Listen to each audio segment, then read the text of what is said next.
Alright, ladies and gentlemen, MrSotko here. Welcome back to the channel. Today I want to talk about GDAX's stop, market, and limit buys, and what the difference between the three are. And I also want to talk a little bit about getting money onto GDAX as well. So GDAX is the exchange of Coinbase, and Coinbase itself is sort of an entry-level website in which people go onto and buy cryptocurrency, and they also provide wallets, and they make it very, very easy for newcomers to the crypto world. The one big problem with Coinbase is that everything has a fee on Coinbase. So if you buy with a debit or a credit card via Coinbase, you're going to pay a fee. If you sell on Coinbase, you're going to pay a fee. So the best way to go about it is to just set up your bank account and then do ACH transfers to either GDAX or Coinbase, and then put all your money on GDAX. And then that is totally free. You have to wait 7 days. So if you transfer $1,000 to GDAX, you have to wait about 6 or 7 days, and then it will be on there. And so if you do that frequently, and you were to buy, if you were to buy frequently with your debit or your credit card on Coinbase and then just transfer the coins on over to GDAX, you're going to be paying a fee every time you do that, and those fees are going to add up over time. So I have plenty of videos on how to buy and sell cryptocurrency for free, and I also urge you to watch those. But in this video, I really want to focus on the market, the limit, and the stop orders on GDAX. So GDAX has taker fees, but it does not have any maker fees. So as you can see, depending on how much volume you push, you're going to pay a particular taker fee, and no matter what, whether you buy or you sell, you'll never pay a fee as a maker. And of course, this is Litecoin to US dollar, so it may have different fees on the other different currencies. So make sure you guys take a look at that. Now, I'm not signed in right now, but normally right here you have a US dollar amount depending on how much you have in there, and then below that you will see a Litecoin amount depending on how much Litecoin you have on GDAX. And I have many videos on how to transfer the coins to GDAX and how to buy and sell without any fees. Again, urge you to check those out. So the market buy is an instant taker. So I want to explain what a maker and a taker is. A maker of liquidity is someone who sets a price that is below the current market price. As you can see, it's $143.20, Litecoin is. And if I were to set a buy order on GDAX for $140, I would be considered a maker of liquidity, because I am trying to convince the price of Litecoin to go down so that I can buy it lower than what it is now. And it goes the same with a seller. So if I was a seller and I had Litecoin currently, I would want to try to sell it for anything higher than what it is now to be a maker. That could be $143.21. It could be $145. It could be $150. Anything more than what it is now, or anything less if you are a buyer. So if I were to put $500 in here, it is going to get me 3.84 Litecoin. But of course, I'm going to pay a maker fee for that, or rather, a taker fee for my market buy, because a market buy will buy that right now. If I place the order, I buy $500 of Litecoin. And same thing with a seller. If I sold 5 Litecoin, I would make $711.91. But again, I'm going to have a fee charged when I do that. So the best way to buy and sell on GDAX is almost certainly with a limit order. So this is how you use a limit order. So when you go to limit order, make sure that this is posted in blue, the post only, and then it will say your order will only execute as a maker order. And if you put it as allow taker, your order may execute as a maker order or a taker order. So ensure that you are always on post only under the limit buy. So for example, if I wanted to buy Litecoin right now, I would want to set a price below $142.82. So if I set it exactly for $142.80, it would not allow me to place that order, because that is not a limit order. So what I would do instead is, of course, I want to get it for a good price, so I would put it for $140. And depending on how much money you have, and again, I'm not signed in, so you would see your US dollars up here. Let's say you have 500. and you can actually click on that $500 and it will autofill down here. So $500 will get me approximately, I think it's maybe like 3.56 maybe Litecoin, approximately this. It'll be some odd number, and it will autofill that. So $500 will instantly equal about 3.56 at this particular current price. And then when I hit buy order, it will place an order down here so that when the price actually goes all the way down to $140, I will purchase it. And again, it could be any denomination. It could be $140.11, whatever.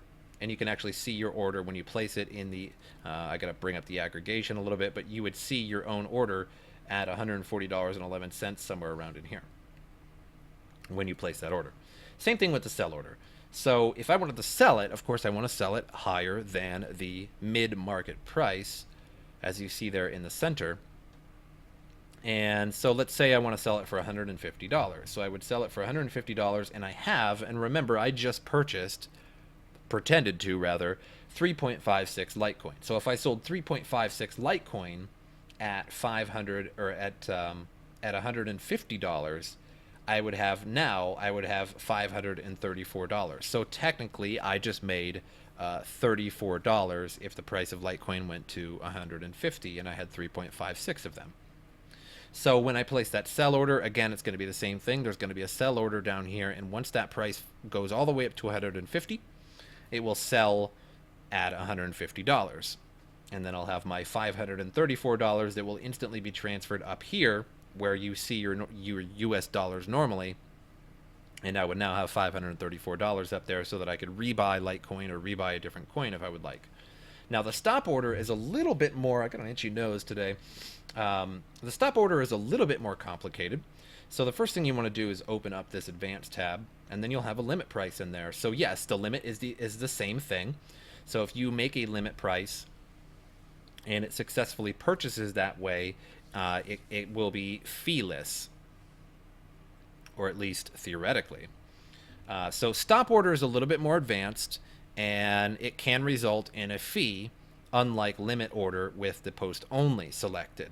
So what good is stop order for? So first, before I explain it, it's really good before, let's say, you go to sleep. If you go to sleep that night and you want to make sure that your investment is secure, then stop order is pretty good. Again, you may pay a fee for it though. And same thing with selling, or maybe you're away from your computer, or you just can't get to trading for a day or two. So for example, if I wanted to buy, the first thing I want to do is set a limit price at which I would want to buy at. So if I'm buying, of course I want to buy it at $140. That would be my ideal price. And let's say I have $500. So I'd put $500 in there, or I would autofill it. Again, if you just click on it, it will autofill all of your money. And that's going to buy me 3.57 Litecoin. So now the stop price is a little bit more complicated, and you would put the stop price, if you're a buyer, above the market price. So let's say at $145. So now ideally, my limit price is my ideal price. I hope tonight, let's say I'm going to bed right now, I hope tonight that the price of Litecoin is going to get to $140, and if it does get to $140, then it will purchase at $140. But let's say it doesn't. Let's say it doesn't go in my favor at all, which honestly is usually the case because, you know, the market is a wild horse that does whatever it feels like doing. So let's say the price goes up instead of goes down to my 140 ideal price. Well, if it goes to $145, it will automatically stop on that price, and it will buy it for me at $145. So it sort of saves me that night and locks in that price at $145, because if it did not lock in that price at $145 or whatever price you set it at, maybe it could be $150 the next day, and you missed out. Because if you bought it at $145, that's of course better than buying it at $150. So that's how that works. So now the sell order again is the opposite. So let's say I had 3.4, say I had 3.5 Litecoin, and I want to sell Litecoin at $150, which would make me $525. But the stop price again is the opposite. So that has to be below the market price because it's a sell order. So let's say I want to sell it that night. I'm going to sleep, and I hope that Litecoin goes all the way to $150 so it sells while I'm sleeping and I can wake up to money, right? That's what we all hope is going to happen, but we all know it just doesn't happen every time. So let's say there was a crash that night, or it just went down a little bit. So I could set this stop price at $140 so that if the price starts to really hard dip on me, and it's going to go down for a while, and it goes to $140 and it sells at 140. But this stop price is going to be a a taker order, and I will pay a fee for that. Same thing with the buy. If it stops on that stop price, it will be a taker order. So that is the difference between them. And I hope that was pretty clear to you guys on how that works. So once again, we'll just do it once again. If I have 500 US dollars, I want to buy down here at the limit price. I want to buy Litecoin at $140 because it's less than the market price, and of course I want to get a good deal. But what happens if the price goes up that night and it continues to go up? Well, I can set it for $145. So if it goes up by $2, it will purchase at $145. Sure, it didn't purchase at $140, my ideal price, but at least I got in before the price got to even higher, like $150. Otherwise, I would have missed out even more had I not had that stop price. Again, the sell order is the same thing. Let's say you have 3.5 Litecoin, and you want to sell all that Litecoin for $150, but to protect yourself from a crash or a dip or something like that, you could set it to 142 or whatever price you feel comfortable with, like $140. So let's say that night while I'm sleeping, the price went all the way down to $130, and I wake up to Litecoin at $130 now, and now I missed out. And now I missed out on that price. But if it picked it up at $140 for me, that's not nearly as bad. So it's a stop loss order or a stop order in general. It's called both. But I hope you guys enjoyed this. If you guys have any questions on this, feel free to put them down in the comments down below, and I will try to get on that as soon as possible. But also feel free to help yourselves as well, or help another person. If you see a comment that is uncommented on a question, feel free to answer that question if you know the answer to it. But I hope you guys enjoyed it, and I will see you guys next time.